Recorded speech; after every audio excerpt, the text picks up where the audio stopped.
Hello everyone, welcome to Victor's Knowledge. This is Chinu Sharma and today I am back with another video from the upcoming Punjab Sub Inspector Exam 2021. So अपना आज का topic है internet and world wide web. So सब तो पहला ਆਪਾਂ ਹੁਣ ਦੇਖਾਂਗੇ ਕਿ ਇੰਟਰਨੈਟ ਕੀ ਹੈ। ਆਲਮੋਸਟ ਆਪਾਂ ਹਰ ਕੋਈ ਅੱਜ ਕੱਲ ਦੇ ਟਾਈਮ ਦੇ ਵਿੱਚ ਇੰਟਰਨੈਟ ਦੀ ਵਰਤੋਂ ਕਰ ਰਿਹਾ। ਇਸ ਟਾਈਮ ਜੋ ਤੁਸੀਂ ਮੇਰੀ ਵੀਡੀਓ ਦੇਖ ਪਾ ਰਹੇ ਹੋ YouTube ਦੇ ਉੱਤੇ ਉਹ ਵੀ ਇੰਟਰਨੈਟ ਦੀ ਹੀ ਦੇਣ ਹੈ ਕਿ ਤੁਸੀਂ ਇੰਨੇ ਈਜ਼ੀ ਤਰੀਕੇ ਦੇ ਨਾਲ ਘਰੇ ਬੈਠੇ ਆਨਲਾਈਨ ਹਰ ਚੀਜ਼ ਦਾ ਐਕਸੈਸ ਲੈ ਰਹੇ ਹੋ। ਸੋ ਕਹਿੰਦੇ ਇੰਟਰਨੈਟ ਹੈ ਕੀ, ਇਹਦੀ ਡੈਫੀਨੇਸ਼ਨ ਕੀ ਹੈ, ਬੇਸਿਕ ਮੀਨਿੰਗ ਕੀ ਹੈ। So internet is defined as an information superhighway to access information over the web. However, it can be defined in many ways. ਕਹਿੰਦੇ ਤੁਸੀਂ ਆਪਣੇ ਵੈਬ ਦੇ ਉੱਤੇ ਜੋ ਵੀ ਚੀਜ਼ਾਂ ਨੂੰ ਸਰਚ ਕਰ ਸਕਦੇ ਹੋ, ਐਕਸੈਸ ਲੈ ਸਕਦੇ ਹੋ ਇਨਫੋਰਮੇਸ਼ਨ ਦਾ, ਘਰੇ ਬੈਠੇ ਪੂਰੀ ਦੁਨੀਆ ਦੀ ਜਾਣਕਾਰੀ ਲੈ ਸਕਦੇ ਹੋ। ਇਹ ਇੰਟਰਨੈਟ ਦੀ ਹੀ ਹੈਲਪ ਦੇ ਕਰਕੇ ਹੋ ਰਿਹਾ। ਹਾਊਐਵਰ ਕਹਿੰਦੇ ਇੰਟਰਨੈਟ ਨੂੰ ਆਪਾਂ ਬਹੁਤ ਹੋਰ ਤਰੀਕਿਆਂ ਦੇ ਨਾਲ ਵੀ ਡਿਫਾਈਨ ਕਰ ਸਕਦੇ ਹਾਂ। ਸੋ ਇੰਟਰਨੈਟ ਕੀ ਹੈ? ਇੱਕ ਵਰਲਡ ਵਾਈਡ ਪੂਰੀ ਦੁਨੀਆ ਦੇ ਵਿੱਚ ਵਿਛਿਆ ਹੋਇਆ ਇੱਕ ਗਲੋਬਲ ਸਿਸਟਮ ਹੈ ਜਿਹੜਾ ਕਿ ਬਹੁਤ ਸਾਰੇ ਕੰਪਿਊਟਰ ਨੈਟਵਰਕਸ ਨੂੰ ਆਪਣੇ ਨਾਲ ਕਨੈਕਟ ਕਰਕੇ ਰੱਖਦਾ ਹੈ। ਸੋ ਕਹਿੰਦੇ ਇੰਟਰਨੈਟ ਜਿਹੜੀ ਚੀਜ਼ ਨੂੰ ਯੂਜ਼ ਕਰਦਾ ਹੈ ਜਿਹਦੇ ਕਰਕੇ ਉਹ ਆਪਾਂ ਨੂੰ ਇੰਨੀ ਵਧੀਆ ਇਨਫੋਰਮੇਸ਼ਨ ਦੇ ਰਿਹਾ ਅੱਡ-ਅੱਡ ਤਰ੍ਹਾਂ ਦੇ ਨੈਟਵਰਕਸ ਤੋਂ ਇਕੱਠਾ ਕਰਕੇ, ਉਸ ਚੀਜ਼ ਦਾ ਨਾਮ ਹੈ ਇੰਟਰਨੈਟ ਪ੍ਰੋਟੋਕਾਲ IP। ਸੋ ਜਦੋਂ ਵੀ ਆਪਾਂ ਕੋਈ ਚੀਜ਼ ਸਰਚ ਕਰਦੇ ਹਾਂ ਤਾਂ ਹਰ ਕਿਸੇ ਨੈਟਵਰਕ ਦਾ ਆਪਣਾ ਇੱਕ IP ਐਡਰੈਸ ਹੁੰਦਾ ਹੈ। ਸੋ IP ਐਡਰੈਸ ਦੀ ਵਰਤੋਂ ਦੇ ਨਾਲ ਹੀ ਜਿਹੜਾ ਆਪਾਂ ਆਇਡੈਂਟੀਫਾਈ ਕਰ ਸਕਦੇ ਹਾਂ ਕਿ ਇੱਕ ਕੰਪਿਊਟਰ ਦੇ ਵਿੱਚ ਜਿਹੜਾ ਇੰਟਰਨੈਟ ਚੱਲ ਰਿਹਾ ਉਹ ਕਿੱਥੇ ਚੱਲ ਰਿਹਾ। ਸੋ IP ਐਡਰੈਸ ਹੈ ਜਿਹੜਾ ਇਹ ਹਰ ਕੰਪਿਊਟਰ ਦਾ ਆਪਣਾ ਇੱਕ ਯੂਨੀਕ ਹੁੰਦਾ ਹੈ, ਅਲੱਗ ਹੁੰਦਾ ਹੈ। So every computer in internet is identified by a unique IP address. So IP address ਕੀ ਹੈ? ਇਹ ਕੁਝ ਨੰਬਰਸ ਦੇ ਨਾਲ ਬਣਿਆ ਹੁੰਦਾ ਹੈ। ਫੋਰ ਐਗਜ਼ਾਮਪਲ ਤੁਸੀਂ ਉਰੇ ਦੇਖ ਸਕਦੇ ਹੋ ਜਿਵੇਂ ਆਹ ਨੰਬਰ ਹੈ 110.22.33.114, ਇੱਕ IP ਐਡਰੈਸ ਹੈ। ਇਸ IP ਐਡਰੈਸ ਦੀ ਹੈਲਪ ਦੇ ਨਾਲ ਜਿਹੜੇ ਵੀ ਇੰਜੀਨੀਅਰਸ ਨੇ, ਸੌਫਟਵੇਅਰ ਇੰਜੀਨੀਅਰਸ ਨੇ ਜਾਂ ਰਿਸਰਚਰਸ ਨੇ, ਉਹ ਇਸ ਚੀਜ਼ ਦਾ ਪਤਾ ਲਗਾ ਲੈਂਦੇ ਨੇ ਕਿ ਕੰਪਿਊਟਰ ਦੀ ਲੋਕੇਸ਼ਨ ਕਿੱਥੇ ਹੈ। ਸੋ ਕਹਿੰਦੇ ਇੰਟਰਨੈਟ ਜੇ ਆਪਾਂ ਨੇ ਲੱਭਣਾ ਹੈ ਵੀ ਕਿੱਥੇ ਚੱਲ ਰਿਹਾ, ਕਿਹੜੀ ਜਗ੍ਹਾ ਤੇ ਕਿਹੜੇ ਕੰਪਿਊਟਰ ਤੇ ਚੱਲ ਰਿਹਾ, ਤਾਂ ਉਹਨੂੰ ਲੋਕੇਟ ਕਰਨ ਦੇ ਲਈ, ਉਹਨੂੰ ਲੱਭਣ ਦੇ ਲਈ ਜਿਹੜੀ ਇੱਕ ਚੀਜ਼ ਦੀ ਆਪਾਂ ਵਰਤੋਂ ਕਰਦੇ ਹਾਂ ਉਹਦਾ ਨਾਮ ਹੈ ਇੰਟਰਨੈਟ ਪ੍ਰੋਟੋਕਾਲ IP। ਸੋ IP ਦੀ ਫੁੱਲ ਫਾਰਮ, ਇਹਦਾ ਮਤਲਬ ਬਹੁਤ ਜ਼ਿਆਦਾ ਇੰਪੋਰਟੈਂਟ ਹੈ। ਫਿਰ ਕਹਿੰਦੇ ਅ ਕੰਪਿਊਟਰ DNS ਡੋਮੇਨ ਨੇਮ ਸਰਵਰ, ਇੱਕ ਹੋਰ ਚੀਜ਼ ਆਉਂਦੀ ਹੈ IP ਤੋਂ ਇਲਾਵਾ। ਇਹ ਯੂਜ਼ ਕੀਤੀ ਜਾਂਦੀ ਹੈ ਜਿਹੜਾ IP ਐਡਰੈਸ ਹੈ ਉਹਨੂੰ ਇੱਕ ਨਾਮ ਦਿੱਤਾ ਜਾਂਦਾ ਹੈ। ਸੋ ਜਿਹੜਾ IP ਐਡਰੈਸ ਦਾ ਨਾਮ ਹੈ ਉਹਨੂੰ ਆਪਾਂ DNS ਕਹਿੰਦੇ ਹਾਂ, ਡੋਮੇਨ ਨੇਮ ਸਰਵਰ। ਸੋ ਇਹ ਚੀਜ਼ ਵੀ ਬਹੁਤ ਇੰਪੋਰਟੈਂਟ ਹੈ। ਸਭ ਤੋਂ ਪਹਿਲਾਂ ਇੰਟਰਨੈਟ ਕੀ ਹੈ? ਜੇ ਆਪਾਂ ਨੇ ਦੇਖਣਾ ਹੈ ਕਿ ਇੰਟਰਨੈਟ ਕਿਹੜੇ ਕੰਪਿਊਟਰ ਤੇ ਚੱਲ ਰਿਹਾ ਤਾਂ ਆਪਾਂ ਉਸ ਕੰਪਿਊਟਰ ਦੇ IP ਐਡਰੈਸ ਬਾਰੇ ਦੇਖ ਸਕਦੇ ਹਾਂ। ਸੋ IP ਐਡਰੈਸ ਦਾ ਇੱਕ ਨਾਮ ਰੱਖਿਆ ਜਾਂਦਾ ਹੈ ਜਿਹਨੂੰ ਆਪਾਂ ਡੋਮੇਨ ਨੇਮ ਸਰਵਰ ਕਹਿੰਦੇ ਹਾਂ। ਸੋ ਕਹਿੰਦੇ ਜਿਹੜਾ ਡੋਮੇਨ ਨੇਮ ਸਰਵਰ ਹੈ ਇਹ ਕਿਸ ਤਰ੍ਹਾਂ ਦਾ ਹੁੰਦਾ? ਫੋਰ ਐਗਜ਼ਾਮਪਲ ਇਹ ਤੁਸੀਂ ਦੇਖ ਸਕਦੇ ਹੋ http www.abc.com, ਤੁਹਾਨੂੰ ਇੱਕ ਐਗਜ਼ਾਮਪਲ ਦਿੱਤੀ ਹੈ। ਸੋ ਜਿਹੜਾ abc.com ਹੈ ਇੱਕ IP ਐਡਰੈਸ ਦਾ ਡੋਮੇਨ ਨੇਮ ਹੈ। ਸੋ ਇਹਦੇ ਨਾਲ ਕੀ ਹੈ, ਆਪਾਂ www ਅੱਗੇ ਲਗਾ ਕੇ ਕਿਸੇ ਵੀ ਵੈਬਸਾਈਟ ਨੂੰ ਆਪਾਂ ਲੱਭ ਸਕਦੇ ਹਾਂ। ਸੋ ਉਸ ਵੈਬਸਾਈਟ ਤੱਕ ਆਪਾਂ ਪਹੁੰਚ ਸਕਦੇ ਹਾਂ ਇੰਟਰਨੈਟ ਦੀ ਮਦਦ ਦੇ ਨਾਲ। ਸੋ ਕਹਿੰਦੇ a DNS server will resolve a name to a particular IP address to uniquely identify the computer on which this website is hosted. So internet is accessible to every user all of the world. पूरी दुनिया 'ਚ हर बंदा internet ਨੂੰ access ਕਰ ਸਕਦਾ ਹੈ, हर बंदा internet ਨੂੰ use ਕਰ ਸਕਦਾ ਹੈ।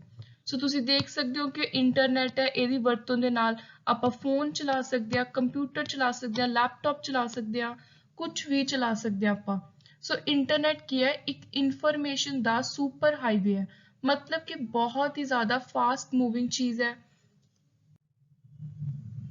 So now we'll talk about evolution. This topic is very important. ਇਹਦੇ ਚੋਂ 2-3 important question ਨਿਕਲਦੇ ਨੇ। ਸੋ ਸਭ ਤੋਂ ਪਹਿਲੀ ਚੀਜ਼, ਇੰਟਰਨੈਟ ਦਾ ਜਨਮ ਕਿਹੜੇ ਸਾਲ 'ਚ ਹੋਇਆ? ਸੋ ਇਹਦਾ ਬਰਥ ਹੋਇਆ 1969 'ਚ। ਤੇ ਉਸ ਤੋਂ ਬਾਅਦ ਜਿਵੇਂ ਜਿਵੇਂ ਸੁਸਾਇਟੀ ਡਿਵੈਲਪ ਕਰਦੀ ਗਈ, ਆਪਾਂ ਨੂੰ ਮਾਡਰਨਾਈਜੇਸ਼ਨ ਆਉਂਦੀ ਗਈ, ਟੈਕਨੋਲੋਜੀਕਲੀ ਐਡਵਾਂਸ ਹੁੰਦੇ ਗਏ, ਉਸੇ ਤਰ੍ਹਾਂ ਦੇ ਨਾਲ ਇੰਟਰਨੈਟ ਦੇ ਵਿੱਚ ਵੀ ਚੇਂਜਸ ਆਉਂਦੀਆਂ ਗਈਆਂ ਸਮੇਂ ਦੇ ਅਨੁਸਾਰ। ਸੋ ਕਹਿੰਦੇ ਇੰਟਰਨੈਟ ਦਾ ਜਨਮ ਇੱਕ ਚੀਜ਼ 'ਚੋਂ ਹੋਇਆ, ਇੱਕ ਕਨਸੈਪਟ 'ਚ ਹੋਇਆ। ਸੋ ਇੰਟਰਨੈਟ ਆਉਣ ਤੋਂ ਪਹਿਲਾਂ ਆਪਣੇ ਕੋਲ ਇੱਕ ARPANET ਨਾਮ ਦਾ ਕਨਸੈਪਟ ਸੀ।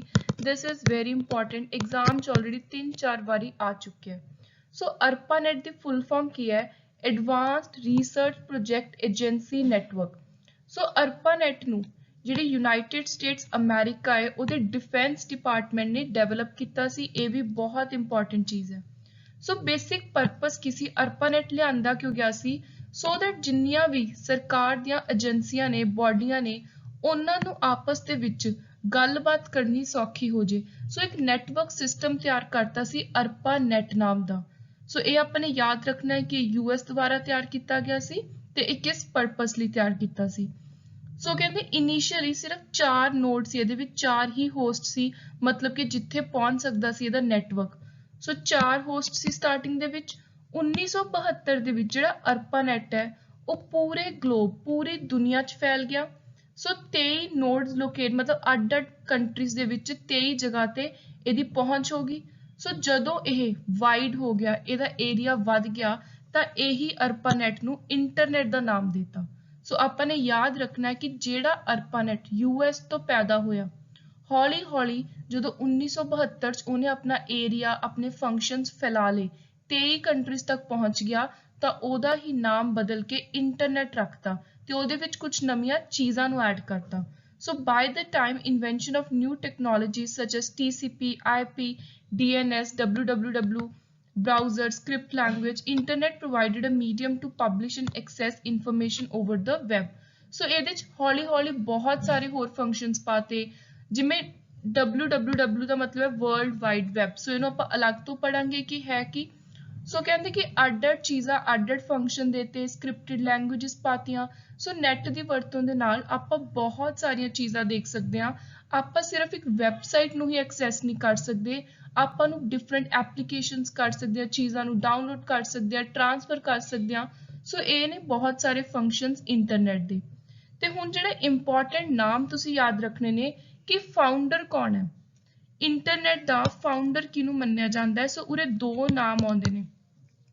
ਜਦੋਂ ਵੀ ਆਪਾਂ ਇੰਟਰਨੈਟ ਦੇ ਫਾਊਂਡਰਸ ਦੀ ਗੱਲ ਕਰਦੇ ਹਾਂ ਤਾਂ ਇਹ ਦੋਨੋਂ ਨਾਮ ਤੁਸੀਂ ਯਾਦ ਰੱਖਣੇ ਨੇ, ਬੌਬ ਕਾਨ ਐਂਡ ਵਿੰਟ ਸਰਫ। ਸੋ ਇਹ ਤੁਸੀਂ ਨਾਮ ਚੰਗੀ ਤਰ੍ਹਾਂ ਨੋਟ ਕਰ ਲਓ, ਬੌਬ ਕਾਨ ਐਂਡ ਵਿੰਟ ਸਰਫ।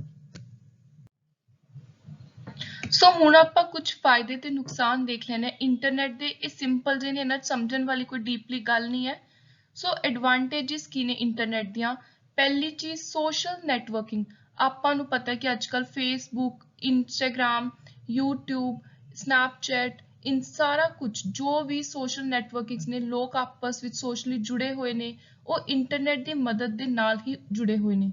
ਸੋ ਤੁਸੀਂ ਇੰਡੀਆ 'ਚ ਬੈਠ ਕੇ ਪੂਰੇ ਵਰਲਡ 'ਚ ਕਿਸੇ ਨੂੰ ਵੀ ਆਪਣਾ ਫਰੈਂਡ ਬਣਾ ਸਕਦੇ ਹੋ, ਸੋਸ਼ਲੀ ਕਨੈਕਟ ਕਰ ਸਕਦੇ ਹੋ, ਤੁਸੀਂ ਜੌਬ ਲੈ ਸਕਦੇ ਹੋ। ਸੋ ਇੰਟਰਨੈਟ ਦਾ ਅੱਜ ਕੱਲ੍ਹ ਇੰਨਾ ਜ਼ਿਆਦਾ ਫਾਇਦਾ ਹੋ ਗਿਆ, ਜਿਵੇਂ ਲਿੰਕਡਇਨ ਵਗੈਰਾ ਹੈ, ਉਹਦੇ ਤੇ ਪ੍ਰੋਫਾਈਲ ਬਣਾ ਸਕਦੇ ਹੋ। ਸੋ ਮੈਂ ਆਲਰੇਡੀ ਸੋਸ਼ਲ ਮੀਡੀਆ ਨੈਟਵਰਕਸ ਬਾਰੇ ਇੱਕ ਵੀਡੀਓ ਪਾ ਚੁੱਕੀ ਹਾਂ, ਮੈਂ ਉਹਦਾ ਲਿੰਕ ਡਿਸਕ੍ਰਿਪਸ਼ਨ ਬਾਕਸ 'ਚ ਪਾ ਦੂੰ। ਸੋ ਸੋਸ਼ਲ ਨੈਟਵਰਕਿੰਗ ਇਹਦਾ ਪਹਿਲਾ ਫਾਇਦਾ। ਦੂਜਾ ਐਂਟਰਟੇਨਮੈਂਟ। ਆਪਾਂ YouTube ਦੇਖ ਲਓ, ਤੁਸੀਂ ਲਾਈਵ ਬ੍ਰੌਡਕਾਸਟਿੰਗ ਦੇਖ ਲਓ, ਮੈਚ ਦੇਖ ਲਓ, ਜਾਂ ਫਿਰ ਅੱਜ ਕੱਲ੍ਹ ਤਾਂ ਪੂਰਾ ਦਾ ਪੂਰਾ TV ਤੁਹਾਨੂੰ ਨੈਟ ਤੇ ਮਿਲ ਜਾਂਦਾ ਹੈ। ਨੈਟਫਲਿਕਸ ਆਪਾਂ ਦੇਖ ਸਕਦੇ ਹਾਂ, ਉਹ ਵੀ ਇਹਦੀ ਹੈਲਪ ਦੇ ਨਾਲ ਦੇਖਦੇ ਹਾਂ। ਜੇ ਇੰਟਰਨੈਟ ਨਾ ਹੋਵੇ ਤਾਂ ਆਪਣੇ ਕੋਲ ਐਂਟਰਟੇਨਮੈਂਟ ਦਾ ਆਨਲਾਈਨ ਕੋਈ ਵੀ ਸਾਧਨ ਨਾ ਬਚੇ। ਸੋ ਫਿਰ ਆਉਂਦਾ ਐਜੂਕੇਸ਼ਨ ਐਂਡ ਟੈਕਨੋਲੋਜੀ। ਹੁਣ ਤੁਸੀਂ ਮੇਰੀ ਵੀਡੀਓ ਦੇਖ ਪਾ ਰਹੇ ਹੋ, ਇਹਦੇ ਥਰੂ ਤੁਸੀਂ ਪੜ੍ਹਾਈ ਕਰ ਰਹੇ ਹੋ। ਸੋ ਐਜੂਕੇਸ਼ਨ ਬਹੁਤ ਹੀ ਵੱਡਾ ਹੱਥ ਹੈ ਅੱਜ ਕੱਲ੍ਹ। ਕਰੋਨਾ ਦੇ ਟਾਈਮ ਜੇ ਇੰਟਰਨੈਟ ਨਾ ਹੁੰਦਾ ਤਾਂ ਬੱਚਿਆਂ ਦੀ ਪੜ੍ਹਾਈ ਕਿਵੇਂ ਹੁੰਦੀ? ਸੋ ਮੇਨਲੀ ਇੰਟਰਨੈਟ ਦੀ ਹੀ ਹੈਲਪ ਦੇ ਨਾਲ ਬੱਚੇ ਘਰੇ ਬੈਠ ਕੇ ਜ਼ੂਮ ਐਪ ਵਗੈਰਾ ਤੇ ਕਲਾਸਿਸ ਲਗਾ ਸਕਦੇ ਸੀ। ਸੋ ਲਾਸਟ ਵਿੱਚ ਆਉਂਦਾ ਆਨਲਾਈਨ ਸਰਵਿਸਿਜ਼। ਬਾਕੀ ਸਭ ਕੁਝ, ਤੁਸੀਂ ਖਰੀਦਦਾਰੀ ਕਰਨੀ ਹੈ, ਕਿਸੇ ਨਾਲ ਬਿਜ਼ਨਸ ਕਰਨਾ ਹੈ, ਆਪਣਾ ਬਿਜ਼ਨਸ ਸ਼ੁਰੂ ਕਰਨਾ ਹੈ, ਕੁਝ ਵੀ ਕਰਨਾ ਹੈ, ਤੁਸੀਂ ਆਨਲਾਈਨ ਕਿਸੇ ਵੀ ਤਰ੍ਹਾਂ ਦੀ ਸਰਵਿਸ ਇੰਟਰਨੈਟ ਦੀ ਹੈਲਪ ਦੇ ਨਾਲ ਲੈ ਸਕਦੇ ਹੋ। So next is disadvantages. ਹੁਣ ਫਾਇਦੇ ਦੇ ਨਾਲ ਨਾਲ ਕੁਝ ਨੁਕਸਾਨ ਵੀ ਨੇ। ਜਦੋਂ ਵੀ ਆਪਾਂ ਕਿਸੇ ਚੀਜ਼ ਨੂੰ ਪ੍ਰੋਪਰਲੀ ਯੂਟੀਲਾਈਜ਼ ਨਾ ਕਰੀਏ, ਉਹਨੂੰ ਇੱਕ ਲਿਮਿਟਿਡ ਵੇ ਦੇ ਵਿੱਚ ਆਪਾਂ ਨਾ ਵਰਤੀਏ, ਤਾਂ ਆਬਵੀਅਸ ਹੈ ਕਿ ਉਹਦਾ ਕੁਝ ਨਾ ਕੁਝ ਨੁਕਸਾਨ ਵੀ ਹੁੰਦਾ ਹੀ ਹੁੰਦਾ ਹੈ। ਸੋ ਅੱਜ ਕੱਲ ਇੰਟਰਨੈਟ ਦੇ ਉੱਤੇ ਹੈਕਿੰਗ ਦਾ ਬਹੁਤ ਜ਼ਿਆਦਾ ਕੰਮ ਚੱਲ ਪਿਆ ਹੈ। ਤੁਹਾਡੀਆਂ ਜਿਹੜੀਆਂ ਪਰਸਨਲ ਇਨਫੋਰਮੇਸ਼ਨ ਹੈ ਸਿਰਫ ਤੁਸੀਂ ਰਿਲਾਇਬਲ ਵੈਬਸਾਈਟ ਸੋਰਸਿਸ ਦੇ ਉੱਤੇ ਹੀ ਅਪਲੋਡ ਕਰੋ। So there is a threat to personal information. Then spamming ਹੈ, cyber crime, sexual harassment online ਬਹੁਤ ਜ਼ਿਆਦਾ ਹੋਣ ਲੱਗ ਗਿਆ ਹੈ। ਲੋਕ ਇੱਕ ਦੂਜੇ ਨੂੰ ਬਲੈਕਮੇਲ ਕਰਨ ਲੱਗ ਗਏ ਨੇ। ਤੇ ਵਾਇਰਸ ਅਟੈਕ, ਵਾਇਰਸ ਦਾ ਅਟੈਕ ਹੋਣ ਦਾ ਵੀ ਬਹੁਤ ਜ਼ਿਆਦਾ ਖਤਰਾ ਹੈ। ਤੇ ਇਹਨੂੰ ਲੈ ਕੇ ਹੀ ਅੱਜ ਮੈਂ ਇੱਕ ਹੋਰ ਵੀਡੀਓ ਅਪਲੋਡ ਕਰਨ ਜਾ ਰਹੀ ਹਾਂ। ਇੱਕ ਰੀਸੈਂਟ ਨਿਊਜ਼ ਦੇ ਵਿੱਚ ਪੈਗੈਸਸ ਨਾਮ ਦਾ ਸਪਾਈਵੇਅਰ ਆਇਆ। ਸੋ ਮੈਂ ਉਸ ਵੀਡੀਓ ਦੇ ਵਿੱਚ ਤੁਹਾਨੂੰ ਸ਼ਾਰਟ ਵਿੱਚ ਵਾਇਰਸ, ਸਪਾਈਵੇਅਰ ਇਹਨਾਂ 'ਚ ਕੀ ਡਿਫਰੈਂਸ ਹੁੰਦਾ ਉਹ ਦੱਸੂਗੀ ਤੇ ਨਾਲ ਹੀ ਜੋ ਇੰਪੋਰਟੈਂਟ ਇੰਟਰਨੈਸ਼ਨਲ ਕਰੰਟ ਅਫੇਅਰ ਹੈ ਇਸ ਟਾਈਮ ਦਾ ਪੈਗੈਸਸ ਨਾਮ ਦਾ, ਉਹਦੇ ਬਾਰੇ ਵੀ ਤੁਹਾਡੇ ਨਾਲ ਡੀਟੇਲ ਦੇ ਵਿੱਚ ਡਿਸਕਸ਼ਨ ਕਰੂੰਗੀ। ਸੋ ਹੁਣ ਆਪਾਂ ਨੇ ਇੰਟਰਨੈਟ ਬਾਰੇ ਦੇਖ ਲਿਆ ਕਿ ਨੈਟ ਹੈ ਕੀ। ਹੁਣ ਆਪਾਂ ਦੇਖਦੇ ਹਾਂ ਵਰਲਡ ਵਾਈਡ ਵੈਬ ਕੀ ਹੈ। ਬਹੁਤ ਵਾਰੀ ਲੋਕ ਕਨਫਿਊਜ਼ ਹੁੰਦੇ ਨੇ ਕਿ ਨੈਟ ਤੇ ਵੈਬ ਚੀਜ਼ ਸੇਮ ਹੈ, ਪਰ ਇਹ ਦੋ ਅਲੱਗ ਚੀਜ਼ਾਂ ਨੇ। ਇੰਟਰਨੈਟ ਇੱਕ ਵੱਡੀ ਚੀਜ਼ ਹੈ, ਵੈਬ ਉਹਦਾ ਇੱਕ ਹਿੱਸਾ ਹੈ। ਆਪਾਂ ਨੇ ਯਾਦ ਰੱਖਣਾ ਹੈ that internet is a wider thing, web is part of internet। ਜੇ ਨੈਟ ਨਾ ਹੋਵੇ ਤਾਂ ਆਪਾਂ ਵੈਬ ਕੋਈ ਵੀ ਵੈਬਸਾਈਟ ਬਰਾਊਜ਼ ਨਾ ਕਰ ਸਕੀਏ। ਸੋ www it stands for world wide web. ਸਭ ਤੋਂ ਪਹਿਲਾਂ ਤਾਂ ਤੁਸੀਂ ਇਹ ਡੈਫੀਨੇਸ਼ਨ ਨੂੰ ਰੱਟ ਲਓ ਚੰਗੀ ਤਰ੍ਹਾਂ। ਹੁਣ ਜੇ ਟੈਕਨੀਕਲੀ ਦੇਖੀਏ ਤਾਂ ਇਹਦਾ ਮਤਲਬ ਕੀ ਹੈ? ਕਹਿੰਦੇ all resources and users on the internet that are using hypertext transfer protocol। ਕਹਿੰਦੇ ਜਦੋਂ ਵੀ ਆਪਾਂ HTTP ਇਹ ਵਾਲੇ ਰੂਲ ਦੇ ਨਾਲ, ਇਹ ਵਾਲੇ ਪ੍ਰੋਟੋਕਾਲ ਦੀ ਵਰਤੋਂ ਕਰਕੇ ਕਿਸੇ ਚੀਜ਼ ਨੂੰ ਨੈਟ ਤੇ ਲੱਭਣ ਦੀ ਕੋਸ਼ਿਸ਼ ਕਰੀਏ ਤਾਂ ਉਹਨੂੰ ਆਪਾਂ www ਕਹਿੰਦੇ ਆ। ਸੋ ਕਹਿੰਦੇ ਤੁਸੀਂ ਕੋਈ ਵੀ ਵੈਬਸਾਈਟ ਭਰਦੇ ਹੋ ਇੰਟਰਨੈਟ ਤੇ ਤਾਂ ਉੱਥੇ ਕੀ ਹੁੰਦਾ, ਅੱਗੇ ਸਟਾਰਟਿੰਗ ਦੇ ਵਿੱਚ ਪਹਿਲਾਂ HTTP ਲਿਖਿਆ ਹੁੰਦਾ, ਫਿਰ ਆਉਂਦਾ ਇੱਕ ਸਲੈਸ਼ ਲਗਾ ਕੇ www। ਸੋ ਕਹਿੰਦੇ ਜਿਹੜਾ ਇਹ ਵਰਲਡ ਵਾਈਡ ਵੈਬ ਹੈ ਇਹ ਇੱਕ ਇੰਟਰਨੈਟ ਦੀ ਇਹ ਜਿਹੀ ਦੇਣ ਹੈ, ਇਹ ਜਿਹਾ ਇੱਕ ਤੁਸੀਂ ਕਹਿ ਸਕਦੇ ਹੋ ਕਿ ਇੰਟਰਨੈਟ ਦਾ ਫੰਕਸ਼ਨ ਹੈ ਜਿਹਦੀ ਮਦਦ ਦੇ ਨਾਲ ਆਪਾਂ ਕਿਸੇ ਵੀ ਚੀਜ਼ ਨੂੰ ਆਨਲਾਈਨ ਬਰਾਊਜ਼ ਕਰ ਸਕਦੇ ਹਾਂ। ਸੋ ਇੱਕ ਇੰਪੋਰਟੈਂਟ ਨਾਮ ਜੁੜਦਾ ਹੈ ਕਿ ਇਹਨੂੰ ਇਨਵੈਂਟ ਕਿਹਨੇ ਕੀਤਾ, ਡਿਸਕਵਰੀ ਕਿਹਨੇ ਕੀਤੀ ਸੀ ਵਰਲਡ ਵਾਈਡ ਵੈਬ ਦੀ, ਇੱਕ ਵੈਬਸਾਈਟ ਦੀ। ਕਿਹਨੇ ਡਿਸਕਵਰੀ ਕੀਤੀ ਹੈ? ਟਿਮ ਬਰਨਰ-ਲੀ। ਸੋ ਇਹ ਨਾਮ ਬਹੁਤ ਹੀ ਜ਼ਿਆਦਾ ਇੰਪੋਰਟੈਂਟ ਹੈ।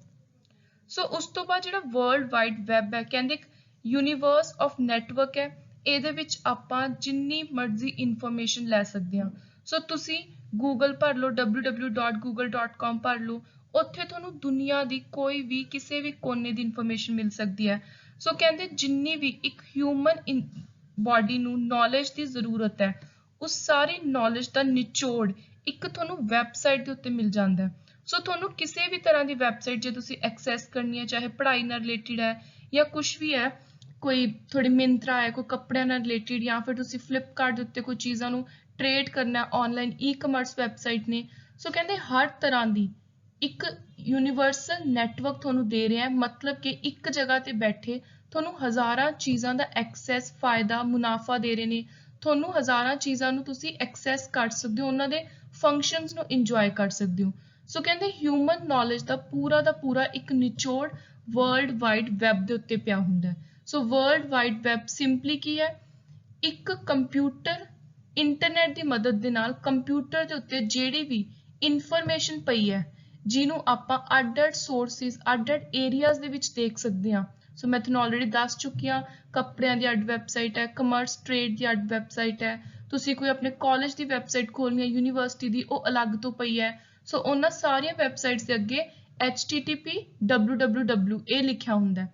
ਸੋ ਕਹਿੰਦੇ ਸਿੰਪਲ ਅੱਖਰਾਂ 'ਚ ਇੰਟਰਨੈਟ ਦੀ ਮਦਦ ਦੇ ਨਾਲ ਆਪਾਂ ਜਿਹੜਾ ਇੱਕ ਪੂਰੇ ਦੁਨੀਆ ਦੇ ਨਾਲ ਜੁੜੇ ਹੋਇਆ ਵਰਲਡ ਵਾਈਡ ਵੈਬ, ਮਤਲਬ ਇੱਕ ਜਾਲ ਹੈ, ਇਹ ਜਿਹਾ ਜਾਲ ਹੈ ਜਿਹਨੇ ਆਪਾਂ ਨੂੰ ਪੂਰੀ ਦੁਨੀਆ ਦੇ ਨਾਲ ਜੋੜ ਕੇ ਰੱਖਿਆ ਹੋਇਆ ਹੈ ਇੰਟਰਨੈਟ ਦੀ ਮਦਦ ਦੇ ਨਾਲ।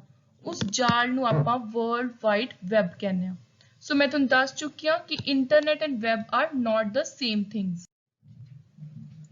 ਸੋ ਜਿਵੇਂ ਆਪਾਂ ਨੇ ਪਹਿਲਾਂ ਪੜ੍ਹਿਆ ਕਿ ਇੰਟਰਨੈਟ ਅਰਪਾਨੈਟ ਚੋਂ ਨਿਕਲਿਆ, ਸੋ ਉਸੇ ਤਰ੍ਹਾਂ ਹੁਣ ਆਪਾਂ ਵਰਲਡ ਵਾਈਡ ਵੈਬ ਦੇਖ ਲੈਂਦੇ ਹਾਂ ਕਿ ਇਹਦਾ ਜਨਮ ਕਿਵੇਂ ਹੋਇਆ। ਸੋ ਵਰਲਡ ਵਾਈਡ ਵੈਬ ਆਪਾਂ ਆਲਰੇਡੀ ਪੜ੍ਹ ਚੁੱਕੇ ਹਾਂ ਕਿ ਇਹਨੂੰ ਕਿਹਨੇ ਇਨਵੈਂਟ ਕੀਤਾ? ਟਿਮੋਥੀ ਬਰਨਰ-ਲੀ, ਜਿਹਨੂੰ ਆਪਾਂ ਟਿਮ ਬੀ-ਲੀ ਵੀ ਕਹਿੰਦੇ ਹਾਂ। ਸੋ 1989 ਦੇ ਵਿੱਚ ਇਹਦਾ ਜਨਮ ਹੋਇਆ ਜਨੀਵਾ, ਸਵਿਟਜ਼ਰਲੈਂਡ ਦੇ ਵਿੱਚ। ਸੋ CERN ਨਾਮ ਦੀ ਇੱਕ ਆਰਗੇਨਾਈਜੇਸ਼ਨ ਹੈ, ਉੱਥੇ ਕੀ ਹੈ, ਬਹੁਤ ਸਾਰੇ ਲੋਕ ਰਿਸਰਚ ਕਰ ਰਹੇ ਸੀ, ਕੰਮ ਕਰ ਰਹੇ ਸੀ, ਤਾਂ ਟਿਮ ਬਰਨਰ ਨੇ ਉਹਨਾਂ ਲੋਕਾਂ ਨੂੰ ਆਫਰ ਕੀਤਾ, ਇੱਕ ਪ੍ਰਪੋਜ਼ਲ ਰੱਖਿਆ ਕਿ ਮੈਂ ਤੁਹਾਨੂੰ ਇੱਕ ਚੀਜ਼ ਦੇਣ ਜਾ ਰਿਹਾ, ਇੱਕ ਇਹੋ ਜਿਹੀ ਵੈਬਸਾਈਟ ਦੇਣ ਜਾ ਰਿਹਾ ਜਿਹਦੀ ਮਦਦ ਦੇ ਨਾਲ ਤੁਸੀਂ ਕੀ ਕਰ ਸਕਦੇ ਹੋ, ਜਿਹੜਾ ਤੁਹਾਡਾ ਕੰਮ ਹੈ ਰਿਸਰਚ ਵਰਕ, ਉਹ ਆਸਾਨੀ ਦੇ ਨਾਲ ਹੋ ਜੂ, ਤੁਹਾਨੂੰ ਇੱਕ ਜਗ੍ਹਾ ਦੇ ਉੱਤੇ ਸਾਰੀ ਇਨਫੋਰਮੇਸ਼ਨ ਮਿਲ ਸਕਦੀ ਹੈ। ਸੋ ਇਵੈਂਚੁਅਲੀ ਕਹਿੰਦੇ ਉਰੋਂ ਹੀ ਜਿਹੜਾ ਵਰਲਡ ਵਾਈਡ ਵੈਬ ਹੈ ਉਹਦਾ ਬਰਥ ਹੋਇਆ। ਸੋ ਤੁਸੀਂ ਯਾਦ ਰੱਖਣਾ ਕਿ ਇੰਟਰਨੈਟ ਆਇਆ 1969, ਫਿਰ ਵਰਲਡ ਵਾਈਡ ਵੈਬ ਬਾਈ 1989 ਦੇ ਵਿੱਚ। ਸੋ ਜਿਹੜੀ ਵਰਲਡ ਵਾਈਡ ਵੈਬ ਹੈ ਇਹ ਕੁਝ ਸਟੇਜਿਸ ਦੇ ਵਿੱਚ ਟਰਾਂਸਫਾਰਮ ਹੋਈ, ਮਤਲਬ ਕਿ ਸਟਾਰਟਿੰਗ ਵਿੱਚ ਇਹਦੇ ਵਿੱਚ ਬਹੁਤ ਥੋੜਾ ਜਿਹਾ ਫੰਕਸ਼ਨ ਹੁੰਦੇ ਸੀ, ਫਿਰ ਹੌਲੀ ਹੌਲੀ ਜਿਵੇਂ ਜਿਵੇਂ ਟੈਕਨੋਲੋਜੀ ਆਉਂਦੀ ਗਈ ਇਹ ਐਡਵਾਂਸ ਹੁੰਦੀ ਗਈ। ਸੋ ਜਿਹੜਾ ਵੈਬ 1.0 ਵਰਜ਼ਨ ਸੀ ਬਿਲਕੁਲ ਸਟਾਰਟਿੰਗ ਵਾਲਾ, ਉਹਦੇ ਵਿੱਚ ਕੀ ਸੀ ਕਿ ਸਟੈਟਿਕ ਵੈਬ ਪੇਜਿਸ ਸੀ, ਕੋਈ ਵੀ ਮਲਟੀ ਫੰਕਸ਼ਨ ਨਹੀਂ ਸੀਗੇ। ਸੋ ਮੋਸਟਲੀ ਕੀ ਸੀ, ਉਹ ਪਬਲਿਸ਼ਿੰਗ ਦੇ ਲਈ ਹੀ ਵਰਤੀ ਜਾਂਦੀ ਸੀ। ਫਿਰ ਜਿਹੜੀ 2.0 ਆਈ, ਜਦੋਂ ਔਰਕੁਟ ਦਾ ਸਮਾਂ ਆਇਆ ਸੀ, ਉਦੋਂ ਥੋੜਾ ਥੋੜਾ ਸੋਸ਼ਲ ਮੀਡੀਆ ਅੱਗੇ ਆਉਣ ਲੱਗ ਗਿਆ ਸੀ, ਯਾਹੂ ਵਗੈਰਾ ਆ ਗਿਆ ਸੀ। ਸੋ ਕਹਿੰਦੇ ਲੋਕ ਕੀ ਕਰਦੇ ਸੀ, ਉਦੋਂ ਕੁਝ ਆਪਣਾ ਕੀਵਰਡ ਪਾ ਕੇ, ਜਿਵੇਂ ਮੈਂ ਤੁਹਾਨੂੰ ਵੈਬ ਸਰਚ ਇੰਜਨ ਦੱਸੇ ਸੀ, ਉਸੇ ਸਾਲ ਦੇ ਵਿੱਚ ਵੈਬ ਸਰਚ ਇੰਜਨ ਵਗੈਰਾ ਦੀ ਡਿਵੈਲਪਮੈਂਟ ਹੋਈ। ਸੋ ਲੋਕ ਥੋੜਾ ਥੋੜਾ ਇਹ ਚੀਜ਼ਾਂ ਦੀ ਵਰਤੋਂ ਕਰਨ ਲੱਗ ਗਏ ਵਰਲਡ ਵਾਈਡ ਵੈਬ ਦੇ ਉੱਤੇ, ਮਤਲਬ ਕਿ ਜਿਹੜਾ ਉਹਦਾ ਐਕਸਪੀਰੀਅੰਸ ਉਹ ਪਹਿਲਾਂ ਨਾਲੋਂ ਥੋੜਾ ਵੱਧ ਗਿਆ, ਰਿਚ ਯੂਜ਼ਰ ਐਕਸਪੀਰੀਅੰਸ ਹੋ ਗਿਆ। ਸੋ ਲਾਸਟ ਵਿੱਚ ਜਿਹੜੀ ਹੁਣ ਆਪਣੇ ਕੋਲ ਵੈਬ 3.0 ਹੈ, ਇਹਦੇ ਵਿੱਚ ਤਾਂ ਬਹੁਤ ਕੁਝ ਆਪਾਂ ਕਰ ਸਕਦੇ ਹਾਂ। ਤੁਸੀਂ ਕੋਈ ਸਿਮੈਂਟਿਕ ਸਰਚ, ਕਿਸੇ ਵੀ ਤਰ੍ਹਾਂ ਦੀ ਸਿਮੈਂਟਿਕ ਹੁੰਦਾ ਰਿਲੇਟਡ ਟੂ ਲੈਂਗੁਏਜ, ਸੋ ਤੁਸੀਂ ਕਿਸੇ ਵੀ ਤਰ੍ਹਾਂ ਦੀ ਲੈਂਗੁਏਜ ਰਿਲੇਟਡ ਰਿਸਰਚ ਕਰ ਲਓ, ਆਪਣੀ ਲੈਂਗੁਏਜ 'ਚ ਕਰ ਲਓ, ਤੁਹਾਨੂੰ ਬਹੁਤ ਈਜ਼ੀਲੀ ਹਰ ਜਗ੍ਹਾ ਤੇ ਐਕਸੈਸ ਮਿਲਦਾ ਵਰਲਡ ਵਾਈਡ ਵੈਬ ਦਾ। ਤੁਸੀਂ ਆਪਣੇ ਫੋਨ 'ਚ ਖੋਲਣਾ ਚਾਹੋ ਫੋਨ 'ਚ ਖੋਲ ਲਓ, ਲੈਪਟਾਪ 'ਚ ਖੋਲਣੀ ਹੈ ਲੈਪਟਾਪ 'ਚ ਖੋਲ ਲਓ, ਪ੍ਰੋਵਾਈਡਡ ਤੁਹਾਡੇ ਕੋਲ ਇੰਟਰਨੈਟ ਬਸ ਵਧੀਆ ਹੋਣਾ ਚਾਹੀਦਾ। ਸੋ ਵਰਲਡ ਵਾਈਡ ਵੈਬ, ਇਹਦਾ ਆਰਕੀਟੈਕਚਰ ਕੀ ਹੈ, ਕਿਹੜੀਆਂ ਚੀਜ਼ਾਂ ਨੂੰ ਮਿਲਾ ਕੇ ਇਹ ਬਣਦਾ, ਇਹਦਾ ਪੂਰਾ ਜਿਹੜਾ ਢਾਂਚਾ ਹੈ, ਸਟਰਕਚਰ ਹੈ, ਉਹ ਕਿਵੇਂ ਦਾ। ਸੋ ਇਹ ਬਹੁਤ ਸਾਰੀਆਂ ਉਹਦੇ ਚੀਜ਼ਾਂ ਨੇ, ਇਹਨਾਂ ਬਾਰੇ ਆਪਾਂ 1 by 1 ਪੜਾਂਗੇ, ਥੋੜੀ ਥੋੜੀ ਇਹਨਾਂ ਦੀ ਡੈਫੀਨੇਸ਼ਨ ਦੇਖਾਂਗੇ, ਕਿਉਂਕਿ ਐਗਜ਼ਾਮ ਦੇ ਵਿੱਚ ਤੁਹਾਨੂੰ ਸਿਰਫ ਸਿੰਪਲੀ ਪੁੱਛ ਸਕਦੇ ਨੇ ਕਿ ਆਊਲ ਕੀ ਹੈ ਜਾਂ ਫਿਰ RDF ਕੀ ਹੈ, RDFS ਕੀ ਹੈ। ਸੋ ਇਹ ਸਾਰੀਆਂ ਜਿਹੜੀਆਂ ਚੀਜ਼ਾਂ ਨੇ ਇਹਨਾਂ ਨੂੰ ਹੁਣ ਆਪਾਂ ਬਰੀਫਲੀ ਫਟਾਫਟ ਦੇਖਦੇ ਹਾਂ 1 by 1। So first is identifier and character set. ਕਹਿੰਦੇ ਜੇ ਆਪਾਂ ਨੇ ਇਹ ਦੇਖਣਾ ਵੀ ਜਿਹੜਾ ਵੀ ਆਪਣਾ ਵਰਲਡ ਵਾਈਡ ਵੈਬ ਹੈ ਉਹ ਕਿੱਥੋਂ ਆਇਆ, ਉਹਦਾ ਰਿਸੋਰਸ ਕੀ ਹੈ, ਉਹਦਾ ਯੂਨੀਕ ਕੋਡ ਕੀ ਹੈ ਇੱਕ ਵੈਬ ਪੇਜ ਦਾ। ਸੋ ਉਹ ਆਪਾਂ ਦੋ ਚੀਜ਼ਾਂ 'ਚ ਦੇਖਦੇ ਹਾਂ, ਯੂਨੀਫਾਰਮ ਰਿਸੋਰਸ ਆਈਡੈਂਟੀਫਾਇਰ ਉਹਦੇ ਲਈ ਤੇ ਇੱਕ ਹੈ ਯੂਨੀਕੋਡ। ਫਿਰ ਕਹਿੰਦੇ ਜਿਹੜੀ ਲੈਂਗੁਏਜ ਹੈ ਉਹਨੂੰ ਸਮਝਣ ਦੇ ਲਈ ਸਿੰਟੈਕਸ ਦੀ ਵਰਤੋਂ ਕੀਤੀ ਜਾਂਦੀ ਹੈ, ਤੇ ਜਿਵੇਂ XML ਹੈ ਇੱਕ ਐਕਸਟੈਂਸਿਬਲ ਮਾਰਕਅਪ ਲੈਂਗੁਏਜ ਹੈ, ਇੱਕ ਕੰਪਿਊਟਰ ਲੈਂਗੁਏਜ ਹੈ ਜਿਹੜੀ ਕਿ ਹੈਲਪ ਕਰਦੀ ਹੈ ਵੈਬਸਾਈਟ ਦੀ ਲੈਂਗੁਏਜ ਨੂੰ, ਜਿਹੜੇ ਵੀ ਟੈਕਨੀਸ਼ੀਅਨਸ ਨੇ, ਐਕਸਪਰਟਸ ਨੇ, ਸੌਫਟਵੇਅਰ ਇੰਜੀਨੀਅਰਸ ਨੇ, ਸੋ ਉਹਨਾਂ ਨੇ ਜਦੋਂ ਸਮਝਣਾ ਹੈ ਤਾਂ ਉਹ ਇਹ ਚੀਜ਼ਾਂ ਦੀ ਵਰਤੋਂ ਕਰਦੇ ਨੇ। ਫਿਰ ਹੈ ਡੇਟਾ ਇੰਟਰਚੇਂਜ, ਜੋ ਵੀ ਡੇਟਾ ਇੱਕ ਵੈਬਸਾਈਟ ਤੇ ਆ ਰਿਹਾ, ਇੰਟਰਨੈਟ ਆਪਾਂ ਯੂਜ਼ ਕਰ ਰਹੇ ਹਾਂ, ਉਹ ਸਾਰੇ ਡੇਟੇ ਦਾ ਜਿੱਥੇ ਆਪਣੇ ਕੋਲ ਸਾਹਮਣੇ ਇੱਕ ਡਿਸਕ੍ਰਿਪਸ਼ਨ ਆਊਗੀ, ਇੱਕ ਰੈਪਰੈਜ਼ੈਂਟੇਸ਼ਨ ਆ ਜਾਊਗੀ। ਸੋ ਸਾਰਾ ਦਾ ਸਾਰਾ ਡੇਟਾ ਉਹ ਆਪਾਂ ਕਿਹਦੀ ਹੈਲਪ ਦੇ ਨਾਲ ਦੇਖਦੇ ਹਾਂ, ਰਿਸੋਰਸ ਡਿਸਕ੍ਰਿਪਸ਼ਨ ਫਰੇਮਵਰਕ ਦੀ ਹੈਲਪ ਦੇ ਨਾਲ। ਸੋ ਜੋ ਵੀ ਵੈਬਸਾਈਟ ਦੇ ਉੱਤੇ ਕੋਈ ਡੇਟਾ ਪਿਆ ਉਹਨੂੰ ਗ੍ਰਾਫਸ ਦੀ ਫਾਰਮ ਦੇ ਵਿੱਚ, ਚਾਰਟਸ ਦੀ ਫਾਰਮ ਦੇ ਵਿੱਚ ਆਪਾਂ ਡੇਟਾ ਇੰਟਰਚੇਂਜ ਦੀ ਹੈਲਪ ਦੇ ਨਾਲ ਦੇਖਦੇ ਹਾਂ। ਫਿਰ ਆਉਂਦਾ ਟੈਕਸੋਨੋਮੀ। ਟੈਕਸੋਨੋਮੀ ਹੁੰਦਾ ਹੈ ਕਿਸੇ ਚੀਜ਼ ਦਾ ਪ੍ਰੋਪਰ ਇੱਕ ਕੰਸੈਪਟ ਕਹਿ ਲਓ, ਜਾਂ ਫਿਰ ਆਪਾਂ ਇਹਨੂੰ ਕਹਿ ਸਕਦੇ ਹਾਂ ਕਿ ਜਦੋਂ ਆਪਾਂ ਇੱਕ ਪਾਰਟਿਕੂਲਰ ਸਿਸਟਮ ਨੂੰ ਗਰੁੱਪਸ ਦੇ ਵਿੱਚ ਅਰੇਂਜ ਕਰਦੇ ਹਾਂ। So to arrange a particular thing in groups. So ਕਹਿੰਦੇ ਜਦੋਂ ਆਪਾਂ ਨੇ ਇੱਕ ਵੈਬਸਾਈਟ ਖੋਲ ਲਈ ਤਾਂ ਉਹਦੇ ਅੰਦਰ ਆਪਣੇ ਕੋਲ ਇਹ ਨਹੀਂ ਹੈ ਕਿ ਕੁਝ ਚੀਜ਼ ਕਿੱਧਰ ਪਈ ਹੋ, ਕੁਝ ਚੀਜ਼ ਕਿੱਧਰ। ਇੱਕ ਵੈਬਸਾਈਟ ਜਿਵੇਂ ਬਣੀ ਹੋਈ ਹੈ, ਜਿਵੇਂ ਤਿਆਰ ਪਈ ਹੈ, ਉਹ ਐਜ਼ ਇਟ ਇਜ਼ ਆਪਣੇ ਸਾਹਮਣੇ ਇੱਕ ਸਟਰਕਚਰਲ ਫਾਰਮ ਦੇ ਵਿੱਚ, ਇੱਕ ਸਟੈਂਡਰਡਾਈਜ਼ਡ ਡਿਸਕ੍ਰਿਪਸ਼ਨ ਦੀ ਫਾਰਮ 'ਚ ਆਊਗੀ, ਤੇ ਉਹ ਆਊਗੀ ਟੈਕਸੋਨੋਮੀ ਦੀ ਹੈਲਪ ਦੇ ਨਾਲ। ਫਿਰ ਆਉਂਦਾ ontology। ontology ਦਾ ਮਤਲਬ ਹੈ ਕਿ ਆਪਾਂ ਨੇ ਇਹ ਤਾਂ ਕਹਿਤਾ ਵੀ ਇੱਕ ਪ੍ਰੋਪਰਲੀ ਅਰੇਂਜਡ ਮੈਨਰ ਦੇ ਵਿੱਚ ਗਰੁੱਪ 'ਚ ਪਿਆ ਹੋਊਗਾ। ਹੁਣ ਕਹਿੰਦੇ ਜਿਹੜੇ ਇਹ ਗਰੁੱਪਸ ਨੇ ਇਹਨਾਂ ਦੇ ਆਪਣੇ ਕੁਝ ਅਲੱਗ ਕਨਸੈਪਟਸ ਨੇ, ਕੁਝ ਕੈਟੇਗਰੀਜ਼ ਨੇ, ਕੁਝ ਏਰੀਆਜ਼ ਨੇ, ਆਪਣੇ ਅੱਡ-ਅੱਡ ਫੰਕਸ਼ਨਸ ਨੇ। ਹੁਣ ਜਿਵੇਂ ਤੁਸੀਂ ਕੋਈ ਵੈਬਸਾਈਟ ਖੋਲਦੇ ਹੋ ਤਾਂ ਪਹਿਲੇ ਪੇਜ ਤੇ ਤਾਂ ਸਭ ਕੁਝ ਨਹੀਂ ਹੁੰਦਾ। ਆਪਾਂ ਨੇ ਜੇ ਕੋਈ ਚੀਜ਼ ਲੱਭਣੀ ਹੈ, ਤੁਸੀਂ ਉਹਦੇ ਸਿੰਪਲ ਜਿਹੀ ਐਗਜ਼ਾਮਪਲ ਲੈ ਲਓ ਫਲਿੱਪਕਾਰਟ ਦੀ। ਸੋ ਤੁਸੀਂ ਉੱਥੇ ਜੇ ਗੈਜਟਸ ਲੱਭਣੇ ਨੇ, ਕੋਈ ਤੁਸੀਂ ਫੂਡ ਆਈਟਮ ਲੱਭਣੀ ਹੈ, ਕੱਪੜੇ ਲੱਭਣੇ ਨੇ, ਤਾਂ ਆਪਾਂ ਨੂੰ ਉਹਦੇ ਲਈ ਵੈਬਸਾਈਟ ਦੇ ਅੰਦਰ ਜਾਣਾ ਪੈਂਦਾ। ਸੋ ਜਿਹੜੀਆਂ ਚੀਜ਼ਾਂ ਫੁੱਲੀ ਆਪਣੇ ਕੋਲ ਇੱਕ ਡਿਸਕ੍ਰਿਪਸ਼ਨ ਲੌਜੀਕਲ ਤਰੀਕੇ ਦੇ ਨਾਲ ਪਈਆਂ ਹੁੰਦੀਆਂ ਨੇ ਬਿਨਾਂ ਕਿਸੇ ਰੁਕਾਵਟ ਤੋਂ ਆਪਾਂ ਉਹਨੂੰ ਸਿੰਪਲੀ ਐਕਸੈਸ ਕਰ ਲੈਂਦੇ ਹਾਂ। ਸੋ ਉਹ ਸਾਰੇ ਕਨਸੈਪਟਸ ਵਗੈਰਾ ਨੂੰ ਦੇਖਣ ਦੇ ਲਈ ontology ਹੁੰਦੀ ਹੈ। ਸੋ ਅੰਦਰਲਾ ਜੋ ਵੀ ਫੰਕਸ਼ਨ ਹੈ, ਅਲੱਗ-ਅਲੱਗ ਏਰੀਆਜ਼ ਨੇ, ਸਪੈਸ਼ਲਾਈਜੇਸ਼ਨ ਹੈ, ਉਹ ਚੀਜ਼ਾਂ ਨੂੰ ਸਮਝਣ ਦੇ ਲਈ ਉਹਨਾਂ ਦਾ ਆਪਸ ਦੇ ਵਿੱਚ ਇੱਕ ਰਿਲੇਸ਼ਨ ਕ੍ਰੀਏਟ ਕਰਨ ਦੇ ਲਈ ontologies ਹੁੰਦੀਆਂ ਨੇ ਵੈਬਸਾਈਟ ਦੇ ਵਿੱਚ। ਫਿਰ ਆਉਂਦਾ ਰੂਲਸ। ਕਹਿੰਦੇ ਜਿਹੜੇ ਰੂਲਸ ਨੇ ਉਹ ਆਪਾਂ ਨੂੰ ਇਹ ਦੱਸਦੇ ਨੇ ਕਿ ਜਿਹੜੀ ਲੈਂਗੁਏਜ ਹੈ ਉਹ ਕਿਸ ਤਰ੍ਹਾਂ ਦੀ ਯੂਜ਼ ਕਰਨੀ ਹੈ। ਸੋ ਰੂਲਸ ਆਉਂਦੇ ਨੇ ਜਿਵੇਂ RIF, SWRL, ਇਹ ਆਫਰ ਕਰਦੇ ਨੇ ਕਿ ਜੋ ਵੀ ਆਪਾਂ ਨੇ ਉੱਪਰ ontology ਪੜ੍ਹ ਲਈ, ਟੈਕਸੋਨੋਮੀ ਪੜ੍ਹ ਲਈ, RDF ਪੜ੍ਹ ਲਈ, ਕਹਿੰਦੇ ਇਹਨਾਂ ਤੋਂ ਇਲਾਵਾ ਜੇ ਕਿਸੇ ਹੋਰ ਚੀਜ਼ ਨੂੰ ਲੈ ਕੇ, ਕਿਸੇ ਲੈਂਗੁਏਜ ਨੂੰ ਲੈ ਕੇ ਜਾਂ ਕਿਸੇ ਵੀ ਹੋਰ ਤਰ੍ਹਾਂ ਦੇ ਡੇਟਾ ਨੂੰ ਲੈ ਕੇ ਕੋਈ ਪ੍ਰੋਬਲਮ ਹੈ, ਕੋਈ ਕੁਇਰੀ ਹੈ, ਤੁਸੀਂ ਕੁਝ ਪੁੱਛਣਾ, ਤਾਂ ਜਿਹੜੇ ਰੂਲਸ ਨੇ ਇਹ ਅਲੱਗ ਤੋਂ ਪਏ ਹੁੰਦੇ ਨੇ ਇੱਕ ਵੈਬਸਾਈਟ ਦੇ ਅੰਦਰ। ਸੋ ਉਸ ਤੋਂ ਬਾਅਦ ਹੈ ਪ੍ਰੂਫ। ਕਹਿੰਦੇ ਜੋ ਵੀ ਸਿਮੈਂਟਿਕ ਦਾ ਮਤਲਬ ਹੈ ਲੈਂਗੁਏਜ ਰਿਲੇਟਿਡ, ਜਾਂ ਫਿਰ ਆਪਾਂ ਰੂਲਸ ਕੱਢ ਰਹੇ ਹਾਂ, ਐਗਜ਼ੀਕਿਊਟ ਕਰ ਰਹੇ ਹਾਂ ਅਲੱਗ-ਅਲੱਗ ਲੇਅਰਸ ਦੇ ਉੱਤੇ। ਜਿਵੇਂ ਜਿਵੇਂ ਇੱਕ ਵੈਬਸਾਈਟ ਕੰਮ ਕਰਦੀ ਆ, ਆਪਾਂ ਅਲੱਗ-ਅਲੱਗ ਸਟੈਪ ਤੇ ਜਾਂਦੇ ਹਾਂ। ਹਰ ਸਟੈਪ ਤੇ ਆਪਾਂ ਨੂੰ ਆਪਣੀ ਸੂਟੇਬਿਲਿਟੀ ਦੇ ਅਕੋਰਡਿੰਗ ਲੈਂਗੁਏਜ ਮਿਲਦੀ ਹੈ, ਰੂਲਸ ਮਿਲਦੇ ਨੇ। ਸੋ ਕਹਿੰਦੇ ਸਾਰੀਆਂ ਚੀਜ਼ਾਂ ਨੂੰ ਜਦੋਂ ਕੋਈ ਇੱਕ ਸਿਸਟਮੈਟਿਕ ਤਰੀਕੇ ਦੇ ਨਾਲ ਆਪਣੇ ਸਾਹਮਣੇ ਰੱਖਦਾ, ਤੇ ਕਹਿੰਦੇ ਜੇ ਉਹਨਾਂ ਦਾ ਜਿਹੜਾ ਰਿਜ਼ਲਟ ਹੈ ਉਹ ਆਪਾਂ ਨੇ ਕੋਈ ਡਿਡਕਸ਼ਨ ਵਗੈਰਾ ਪ੍ਰੂਫ ਕਰਨੀ ਹੈ ਤਾਂ ਉਹਦੇ ਲਈ ਪ੍ਰੂਫ ਆਉਂਦਾ ਆਪਣੇ ਕੋਲ। ਸੋ ਬੇਸਿਕਲੀ ਹਰ ਸਟੈਪ ਦੇ ਉੱਤੇ ਜਿੱਥੇ ਵੀ ਕਹਿੰਦੇ ਤੁਹਾਨੂੰ ਕੋਈ ਪ੍ਰੋਬਲਮ ਆ ਰਹੀ ਹੈ, ਤੁਹਾਨੂੰ ਕੋਈ ਦਿੱਕਤ ਆ ਰਹੀ ਹੈ, ਕੋਈ ਫਲॉज ਨੇ, ਕੋਈ ਐਰਰ ਨੇ, ਉਹਨਾਂ ਦੇ ਅਗੇਂਸਟ ਤੁਸੀਂ ਚੈੱਕ ਲਗਾਉਣਾ, ਤਾਂ ਤੁਹਾਨੂੰ ਉਹਨਾਂ ਦੇ ਲਈ ਕੁਝ ਐਵੀਡੈਂਸ ਚਾਹੀਦੇ ਨੇ, ਕੁਝ ਪ੍ਰੂਫ ਚਾਹੀਦੇ ਨੇ। ਸੋ ਉਹ ਇਹੀ ਪ੍ਰੂਫਸ ਦੀ ਉਰੇ ਗੱਲ ਹੋ ਰਹੀ ਹੈ। ਸੋ ਲਾਸਟ ਵਿੱਚ ਆਉਂਦਾ ਕ੍ਰਿਪਟੋਗ੍ਰਾਫੀ। ਕ੍ਰਿਪਟੋਗ੍ਰਾਫੀ ਆਲਰੇਡੀ ਮੈਂ ਤੁਹਾਨੂੰ ਡੇਟਾ ਇੰਟਰਪ੍ਰੀਟੇਸ਼ਨ ਜਿਹੜਾ ਟੌਪਿਕ ਕੀਤਾ ਸੀ ਆਪਾਂ ਨੇ, ਉਹਦੀ ਇਨਕ੍ਰਿਪਸ਼ਨ ਵਾਲਾ ਜਿਹੜਾ ਬੇਸਿਕਲੀ ਆਪਾਂ ਨੇ ਦੇਖਿਆ ਸੀ ਡੇਟਾ ਇਨਕ੍ਰਿਪਸ਼ਨ ਵਾਲਾ, ਉਹਦੇ ਅੰਦਰ ਆਪਾਂ ਨੇ ਇੱਕ ਚੀਜ਼ ਪੜ੍ਹੀ ਸੀ ਕਿ ਜਿਹੜਾ ਡੇਟਾ ਇਨਕ੍ਰਿਪਸ਼ਨ ਹੁੰਦਾ ਜਾਂ ਡਿਕ੍ਰਿਪਸ਼ਨ ਹੁੰਦਾ ਉਹ ਕ੍ਰਿਪਟੋਗ੍ਰਾਫੀ ਚੋਂ ਨਿਕਲਦਾ। ਸੋ ਕ੍ਰਿਪਟੋਗ੍ਰਾਫੀ ਦਾ ਮਤਲਬ ਹੈ ਕਿ ਜਦੋਂ ਆਪਾਂ ਕਿਸੇ ਚੀਜ਼ ਨੂੰ ਡਿਜੀਟਲੀ ਆਨਲਾਈਨ ਆਪਾਂ ਵੈਰੀਫਾਈ ਕਰਵਾਉਂਦੇ ਹਾਂ ਓਰੀਜਨਲ ਸੋਰਸ ਨੂੰ ਕਿ ਉਹ ਚੀਜ਼ ਆਈ ਕਿੱਥੋਂ ਹੈ, ਉਹ ਚੀਜ਼ ਕਿਤੇ ਖਰਾਬ ਤਾਂ ਨਹੀਂ, ਉਹਨੂੰ ਰਸਤੇ ਵਿੱਚ ਕਿਸੇ ਨੇ ਉਹਦੇ ਵਿੱਚ ਕੋਈ ਆਪਣੀ ਪ੍ਰੋਬਲਮ ਤਾਂ ਨਹੀਂ ਪਾਤੀ, ਕਿਸੇ ਪ੍ਰਾਈਵੇਟ ਥਰਡ ਪਰਸਨ ਨੇ ਤੁਹਾਡੀ ਕਮਿਊਨੀਕੇਸ਼ਨ ਨੂੰ ਖਰਾਬ ਤਾਂ ਨਹੀਂ ਕਰਤਾ। ਸੋ ਇਹ ਸਾਰੀਆਂ ਚੀਜ਼ਾਂ ਜਿੱਥੋਂ ਨਿਕਲ ਕੇ ਆਉਂਦੀਆਂ ਨੇ, ਜਿੱਥੇ ਤੁਹਾਡੇ ਡੇਟਾ ਦੀ ਸੇਫਟੀ ਸਿਕਿਉਰਿਟੀ ਰੱਖੀ ਜਾਂਦੀ ਹੈ, ਉਸ ਚੀਜ਼ ਨੂੰ ਆਪਾਂ ਕਹਿੰਦੇ ਹਾਂ ਕ੍ਰਿਪਟੋਗ੍ਰਾਫੀ। ਸੋ ਇੱਕ ਵੈਬਸਾਈਟ ਦੇ ਵਿੱਚ ਜਦੋਂ ਵੀ ਤੁਸੀਂ ਕੁਝ ਪਾਉਂਦੇ ਹੋ, ਤੁਹਾਡੇ ਕੋਲ ਡਿਜੀਟਲ ਸਿਗਨੇਚਰਸ ਨੇ, ਵੈਰੀਫਾਈ ਕੀਤੇ ਜਾਂਦੇ ਨੇ। ਆਪਾਂ ਬਹੁਤ ਵਾਰੀ ਦੇਖਿਆ ਕਿ ਆਪਾਂ ਈਮੇਲ ਪਾਉਂਦੇ ਹਾਂ, ਆਪਣਾ ਯੂਜ਼ਰ ਨੇਮ ਪਾਉਂਦੇ ਹਾਂ, ਨੀਚੇ ਆਉਂਦਾ ਹੁੰਦਾ ਵੈਰੀਫਾਈ। ਸੋ ਇਹ ਕਈ ਵਾਰੀ ਆਉਂਦਾ ਹੁੰਦਾ ਕਿ you are not a robot, ਇਹ ਵੈਰੀਫਾਈ ਆਪਾਂ ਕਰਦੇ ਹਾਂ। ਸੋ ਇਹ ਜਿੰਨੀਆਂ ਵੀ ਚੀਜ਼ਾਂ ਨੇ ਇਹ ਕ੍ਰਿਪਟੋਗ੍ਰਾਫੀ ਦਾ ਹੀ ਪਾਰਟ ਹੈ। ਇਹਦਾ ਇਹ ਮਤਲਬ ਹੁੰਦਾ ਕਿ ਕੋਈ ਗਲਤ ਇਨਸਾਨ ਤਾਂ ਨਹੀਂ ਸਾਡੀ ਵੈਬਸਾਈਟ ਯੂਜ਼ ਕਰ ਰਿਹਾ। ਸੋ ਇਹ ਮੇਨ ਸਾਰਾ ਦਾ ਸਾਰਾ ਚੀਜ਼ਾਂ ਮਿਲ ਕੇ ਇੱਕ ਵੈਬਸਾਈਟ ਦਾ ਆਰਕੀਟੈਕਚਰ, ਉਹਦਾ ਪੂਰਾ ਫੰਕਸ਼ਨ, ਪੂਰਾ ਸਟਰਕਚਰ ਤਿਆਰ ਕਰਦੇ ਨੇ। So next is world wide web operation. ਕਹਿੰਦੇ ਕੰਮ ਕਿਵੇਂ ਕਰਦਾ, ਕੁਝ ਸਟੈਪਸ ਫੋਲੋ ਕਰਕੇ ਆਪਣੇ ਸਾਹਮਣੇ ਇੱਕ ਵੈਬਸਾਈਟ ਕੰਮ ਕਰਦੀ ਹੈ। ਸੋ ਤੁਸੀਂ ਪਹਿਲਾਂ ਡਾਇਗਰਾਮ ਸਮਝ ਲਓ, ਫਿਰ ਆਪਾਂ ਥਿਊਰੀ ਪੜ੍ਹ ਲੈਂਦੇ ਹਾਂ। ਸੋ ਇਹ ਹੈ ਆਪਣਾ ਕੰਪਿਊਟਰ, ਆਪਣਾ ਲੈਪਟਾਪ। ਆਪਾਂ ਨੇ ਇੱਕ ਟਾਈਪ ਕੀਤਾ ਇੱਕ ਵੈਬਸਾਈਟ ਦੇ ਬਾਰੇ, ਆਪਾਂ ਨੇ ਕੋਈ ਵੀ ਬਰਾਊਜ਼ਰ ਖੋਲ ਲਿਆ, ਚਾਹੇ Google Chrome, Safari, Internet Explorer, Mozilla Firefox. So ਆਪਾਂ ਨੇ ਕੋਈ ਵੀ ਇੱਕ ਬਰਾਊਜ਼ਰ ਖੋਲਿਆ, ਉੱਥੇ ਆਪਾਂ ਨੇ ਰਿਕੁਐਸਟ ਪਾਤੀ ਕਿ www.google.com। ਸੋ ਉੱਥੇ ਕੀ ਹੈ, ਜਿਹੜੀ HTML ਫਾਈਲ ਹੈ ਉਸ ਵੈਬਸਾਈਟ ਦੀ, ਉਹ ਕੰਮ ਕਰਨ ਲੱਗ ਜੂ।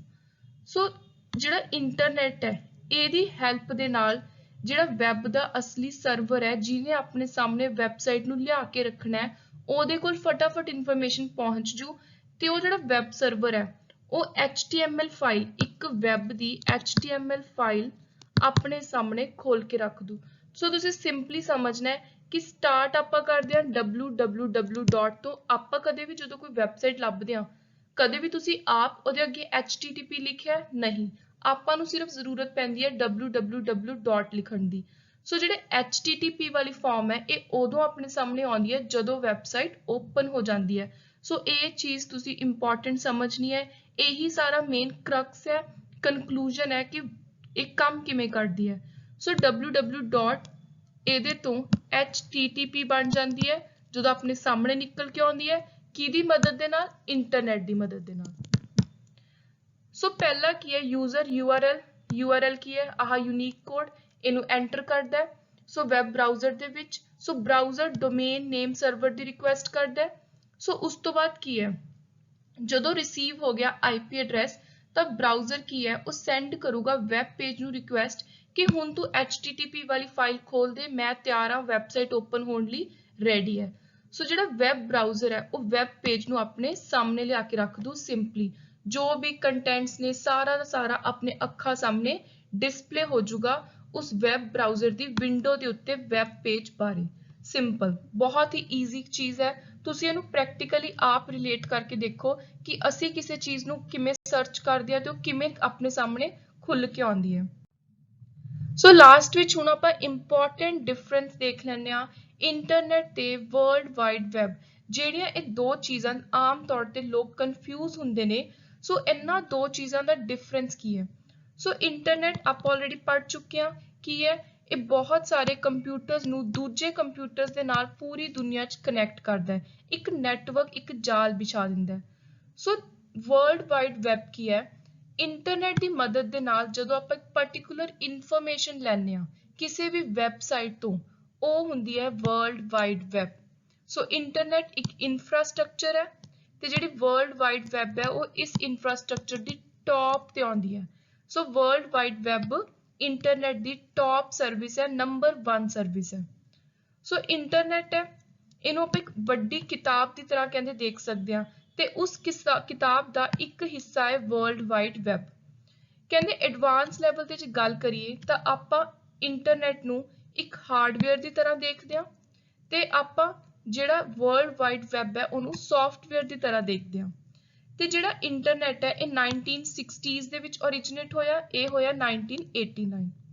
ਸੋ ਇੰਟਰਨੈਟ ਇਜ਼ ਸੁਪਰਸੈਟ, ਤੁਸੀਂ ਕਹਿ ਲਓ it is father of WWW ਤੇ ਉਹਦਾ ਚਿਲਡਰਨ ਕੌਣ ਹੈ, WWW is the subset, children of internet। then ਪਹਿਲਾ ਵਰਜਨ ਇੰਟਰਨੈਟ ਦਾ ਆਇਆ ਸੀ ARPANET। ਸੋ ਇਹ ਬਹੁਤ ਇੰਪੋਰਟੈਂਟ ਹੈ ਕਿ WWW ਦਾ ਪਹਿਲਾ ਵਰਜਨ ਸੀ NSFNet। ਸੋ ਇੰਟਰਨੈਟ ਯੂਜ਼ ਕਰਦਾ ਆਪਣੀ ਲੋਕੇਸ਼ਨ ਦੇ ਲਈ IP ਐਡਰੈਸ, ਇੰਟਰਨੈਟ ਪ੍ਰੋਟੋਕਾਲ, ਤੇ ਜਿਹੜਾ WWW ਹੈ ਇਹ ਕਰਦਾ HTTP। ਸੋ ਬਹੁਤ ਇੰਪੋਰਟੈਂਟ ਹੈ, ਲਾਸਟ ਵਾਲਾ ਡਿਫਰੈਂਸ ਤਾਂ ਤੁਹਾਨੂੰ ਟਿਪਸ ਤੇ ਹੋਣਾ ਚਾਹੀਦਾ ਹੈ।